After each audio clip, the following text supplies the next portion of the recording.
ang puno ng mangga at ang kapaligiran.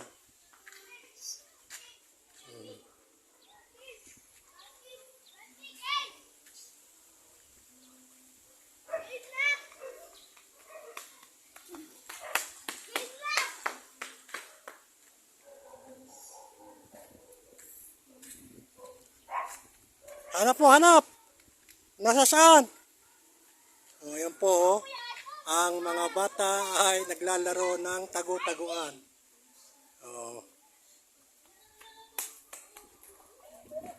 Ayan na po, ayan. Ayan na po. O.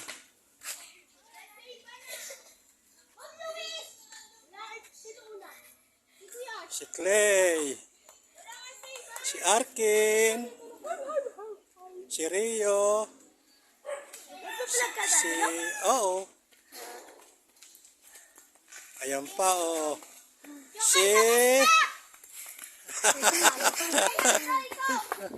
ayan, oo, ang mga bata, dahil sa walang pasok, ayan po sila nag-i-enjoy. Naglalaro ng tagu-taguan.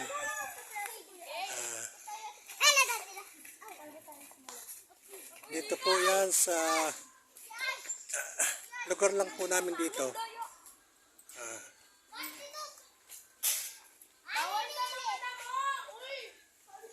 Ganyan lang po ang buhay ng mga bata.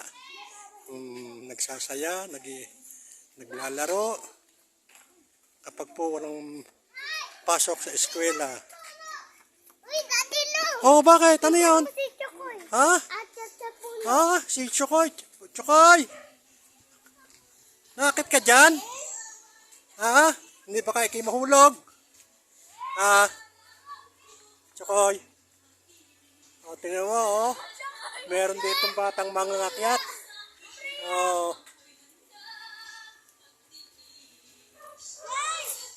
Yan po sila, ang mga batang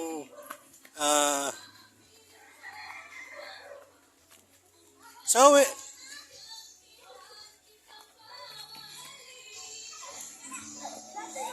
Nag-i-enjoy po sila. Kahit pagpawisan, kahit mapagod, laro-laro lang po na.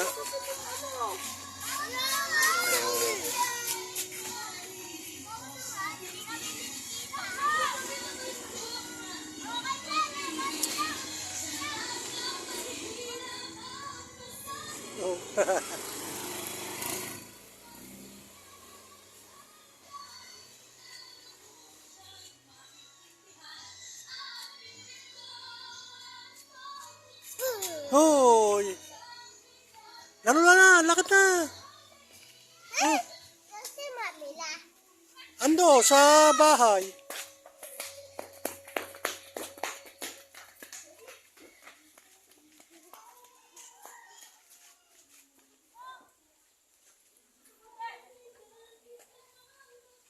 Ang dog ni Tito Apple.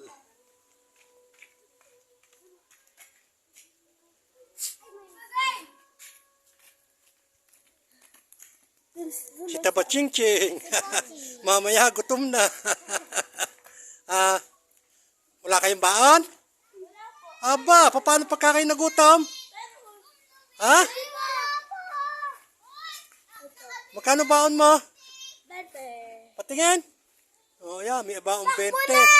Hindi mala ako sa makakaabot. Oh.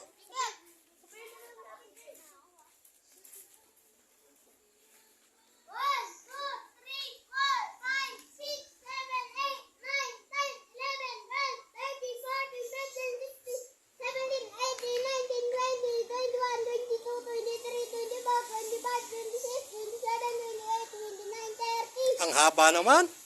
Ang haba-haba ng bilang. 31, 32, 33, 34. So ito pong video ito ay kinukuhanan ko lang po para sa mga bata na nag-i-enjoy at para po naman din mapanood ng aking apo na nasa sa Japan. At alam ko po na sa Japan ay walang ganitong uri ng kasiyahan ng mga bata dahil sa Japan ay kung sino lang yung magpapamilya, yun lang po ang nakakasama-sama sa kanilang pamamasyal, kung saan-saan man sa park o saan man sa lugar sa isang lugar sa Japan. Hindi katulad dito sa Pilipinas na ang mga bata ay malayang nakakapaglaro at talaga sila ay nakakadama ng kasiyahan, kaligayahan at saya sa kanilang kamusmusang sa kanilang kabataan. Kaya habang ang mga bata ay bata, sila po ay talagang nagsusulit na mag-enjoy, maglaro sa kanilang mga ginagawa, sa kanilang gustong gawin sa buhay nila. At yun po ay talagang pinagdadaanan ng isang kabataan tulad nila. Yun lang po. At muli ay isasarado ko muna ito. At sana ay mapanood ng iba. At kayo din po ay mag-subscribe dito po sa aking YouTube channel sa Modesto Alcaraz. Thank you. Thank you po.